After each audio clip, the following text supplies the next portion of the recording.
Welcome to the Membership Guys podcast. Kick-ass advice and tips for membership site owners. Well, hello there. Welcome to episode 195 of the Membership Guys podcast. I'm your host, Mike Morrison. This is the place to be for proven practical tips and advice on growing your membership business. Today marks the third and final trip into the vault from the past 3 or 4 years of the Membership Guys podcast. Over the past few weeks, we've been reaching back into the archives and bringing you the best, the most popular, the most useful episodes from the last 194 installments of the show.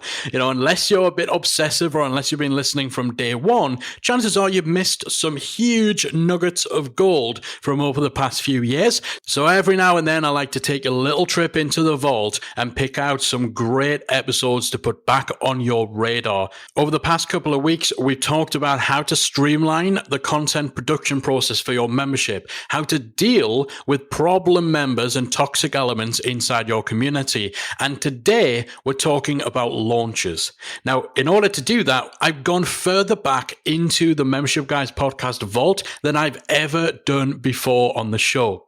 You know, we've had this little trip into the archives a few times now over the years, but this really does go back to one of our earliest episodes, all the way back to episode 3, in fact. Now, when we launched the podcast, we actually pre-recorded about 5 episodes that we released all at once when we actually launched the show. So this really was one of the very, very first episodes. This was recorded before a single person had ever listened to the show. And it was a bit of a nostalgic little trip back down memory lane to thinking about where things were when we actually recorded this.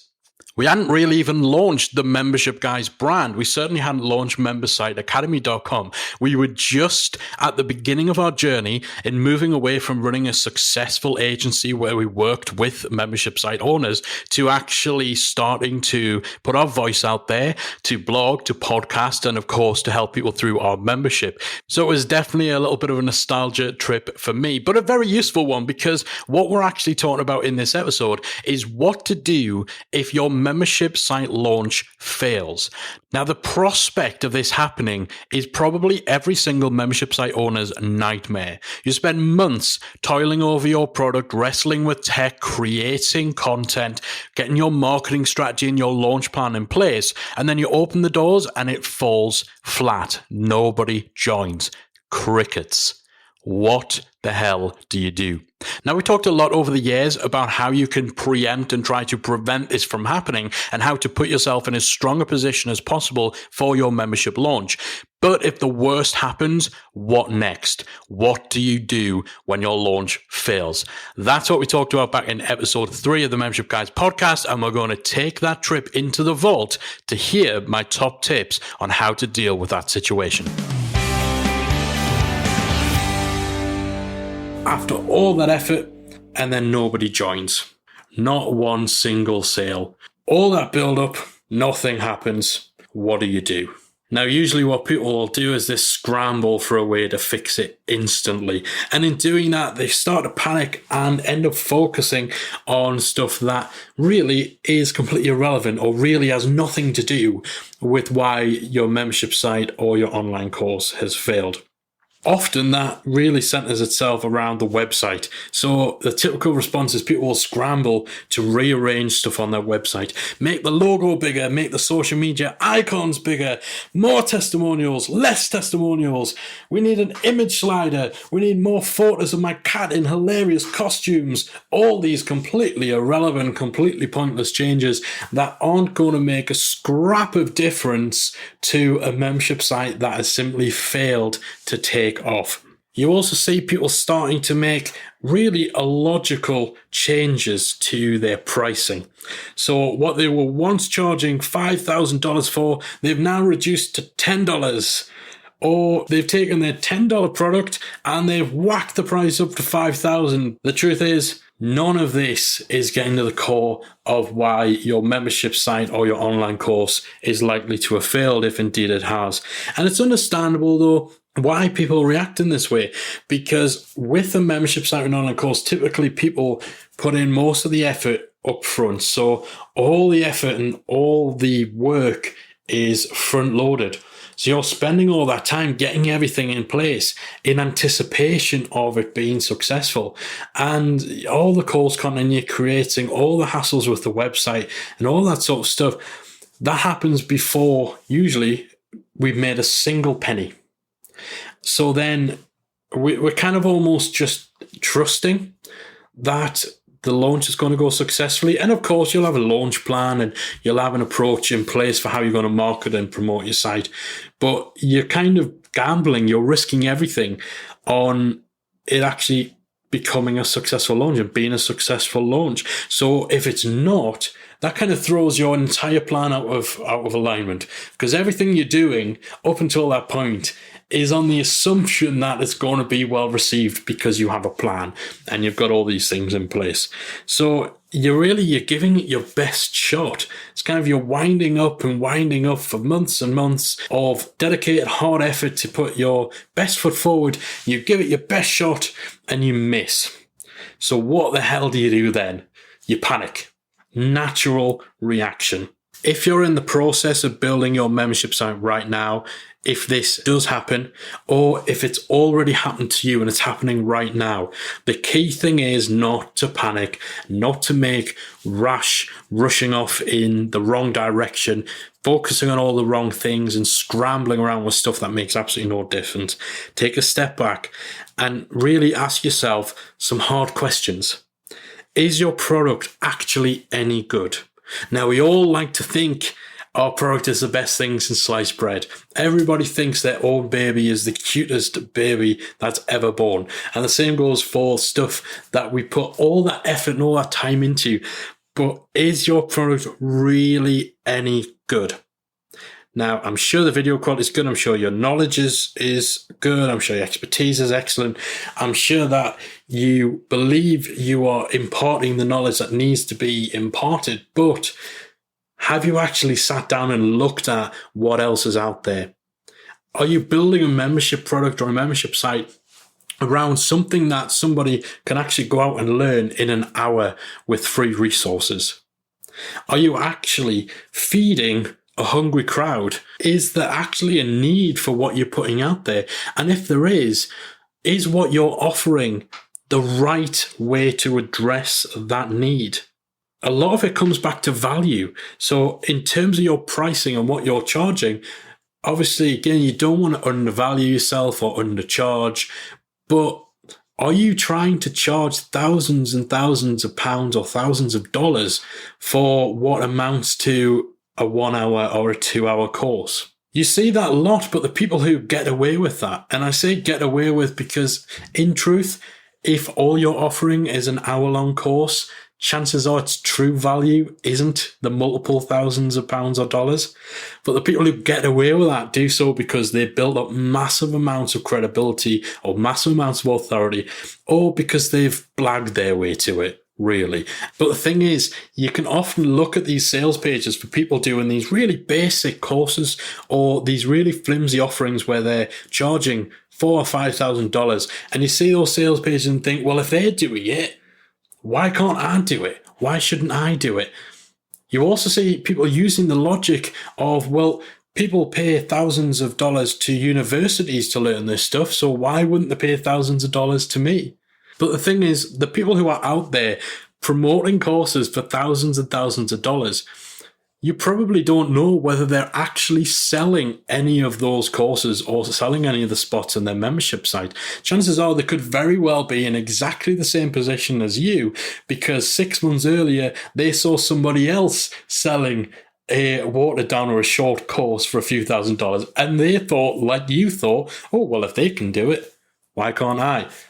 The guys who are successful selling that sort of high ticket item are successful for a reason. Usually it is because they have the authority and the credibility to back it up.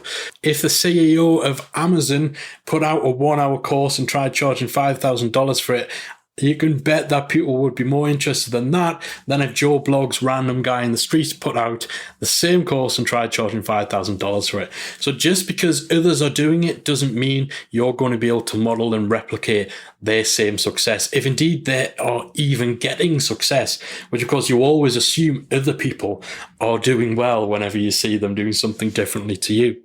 So really be honest with yourself about the quality of the product you're putting out there and the value of the product you're putting out there, because that's what potential buyers are looking at. You might think that your course represents huge value, but if actually and honestly, objectively speaking, it doesn't, then most buyers are actually going to see that and make that conclusion for themselves. And actually, you may need to go even further back than that and look at the initial idea that prompted you to create your product. So where did that come from? If you think back to when you first started thinking about what has become your membership site or your online course, where did that idea come from? Or is it just something you decided that this subject needs to be taught? Or this is something I want to teach, rather than this is something people want to learn, or this is a knowledge gap that needs to be filled? Did you validate your idea? Did you test your idea? Did you ask a couple of your best friends what they thought of it? And they all said, yep, it's great. And so you thought, excellent. Those people thought it was great. Everyone else is going to think it's great too. If you came up with your membership site, your course, because there was a clear need for it and there was a clear market for it, then obviously that means the issue is likely in how you're marketing it and how you're positioning it and your ability to reach that audience. But if your idea just came from your own head and you didn't really go out there and research whether there was in fact a market or an audience for it, then it's entirely possible that there isn't a market or an audience for your product. You're trying to sell something that nobody out there actually wants to buy. And that's a very difficult reality to face. And certainly it's one that you would hopefully have kind of cleared that hurdle before you actually put any work into it. But you do see so many people with courses or membership sites that never go anywhere because there was never a demand for it in the first place. So obviously it's going to be harder to sell, because who do you sell to? If the market doesn't exist, then there's nobody to sell to. But maybe you've got a fantastic, amazing product, truly the best product that's ever been produced within your niche. And maybe it's phenomenal value, crazy value, but you're not a known entity. You have no authority. Nobody knows who you are. And you're kind of taking that field of dreams approach of thinking that if I build it, they will come. Well, that's not really how it works. You kind of need to go out there and tell them about it and demonstrate why you're somebody that they should pay attention to and why your knowledge is something that they should value enough to want to exchange money for. So if you're not a known entity and you're completely anonymous within your industry, and when we say within your industry, we kind of mean broadly, not just your local business community, because it's unlikely that your target audience are just the people who go to your local Chamber of Commerce event. We're talking internationally. Do you have a popular blog? Do people know who you are? Do you have a good social media following who are actually active and engage with you and who perceive you as someone who's the go-to person within your particular area of expertise? And if so, have you actually promoted your product to them? Have you involved them and engaged them in the build-up to your product launching so that when it's come out, they are already eagerly anticipating what it is that you're offering? If you don't already have credibility and a presence within the audience that you're targeting with this product, then it's going to be a bit of an uphill battle. And you're either going to find yourself needing to essentially start from scratch in building that credibility and building up that momentum that will ultimately generate leads and then turn those leads into sales. Or if you already do have that authority, then perhaps you're just not leveraging it properly. Perhaps your product is incongruent with the actual audience that you have. You know, if you built a brand and a reputation based around helping people do things on a budget. So let's say you have a travel blog that is all about helping people travel around the world on a very small budget. If you then come out with a product that costs thousands, then it doesn't quite add up, does it? It's the same with small business marketing. You may have an audience of people where you're helping people get traffic to their website or customers for their business for as little as possible. Again, if you come out with a multi-$1,000 product, that's not your audience. That's not where your credibility lies. So they're not going to buy into it. So these are really the things that you need to look at. And if you are completely confident that your product is great, that your idea is sound, that you have a good standing within your industry, and you have the sort of credibility and authority through which to build a successful membership product or online course on. And if you're confident that you've marketed it well and your launch plan was all done well and things still haven't happened, then what you need to do is go to your audience and go to your market and ask them, why didn't you buy in? What was it about this that didn't appeal to you? There's no harm in asking.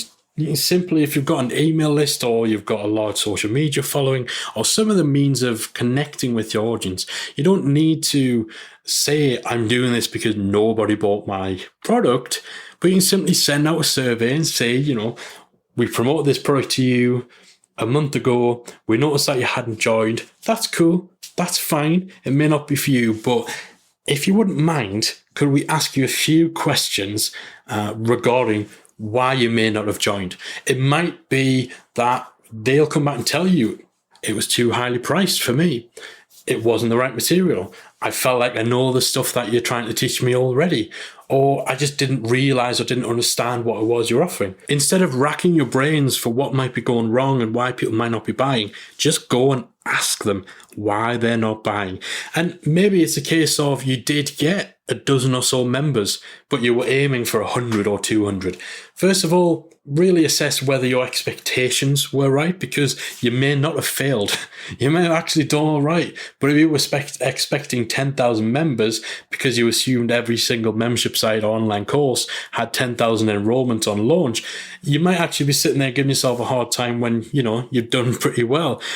But if you have had some people join up, whether it's just a small group or whatever, ask them why they joined. So you're getting both sides of the coin. What are people joining for? What are they not joining for? And you can use things like SurveyMonkey, Woo Forms, Gravity Forms, various different things to conduct surveys and find this information out and gather this data, and do it anonymously as well, because people are more likely to actually give you that information. Because if you're asking for their details, that might put people off. They may think that you're only asking them so that you can pitch at them. Get this sort of feedback and then act on it. If everybody is telling you, if your market, the people that you're expecting to buy, they're telling you that this one or two things, these one or two areas are wrong with your product, the worst thing you can do is sit back, fold your arms and say, well, tough. This is how I want to do it. Because all they'll say is, fine, get on with it. Good luck with your failing business. That might sound harsh, but if your membership site or your course launch have failed and they've tanked, you need to face the harsh reality that something you've done or some of your ideas or the way you've executed it has been wrong. And in doing that, be accepting of feedback and be willing to put in the time to find out what the problem is and fix it. And like I said, don't panic. Don't just give up on it, which a lot of people will do, and they'll just walk away from months and months of ideas and months of work. Essentially, if nobody has joined, it's the whole, if a tree falls in the forest, no one's around to hear it. If a membership site fails to get any members in a non-existent audience, has it truly failed? You can always do a version 2. You can always have a new and improved. Or, you know what? You can just be open and honest about it. If you need to completely redo your offering, if you need to totally rethink your pricing strategy, and you figure out that just offering a 2-hour-long course isn't going to cut it, so maybe you need to do some monthly coaching in there and get in some expert interviews and stuff. If you kind of need a do-over, be honest about it. Put out a blog post that is centered around the experience that you've had with that first launch. Say, yeah, we got it wrong. So I asked you guys what you wanted, you told me, and here I am now with an improved product. And actually, you'll probably get members directly from that, and you'll gain a lot of respect for being authentic and open enough to actually share those experiences in a way that might actually help other people as well in the future. The important thing really is just not to abandon a project because it didn't take light when you first try to launch it. But if you're going to turn things around, you really need to do a lot of introspection and asking the difficult questions to figure out where exactly things went wrong so you can address it, improve on it, and come out even stronger when you bring your updated, improved offering to market. All right, we are back from our trip into the archives. I hope you found that episode useful. It's a little strange. Is it just me, or did I sound a little bit younger? Maybe? No, just me? Okay.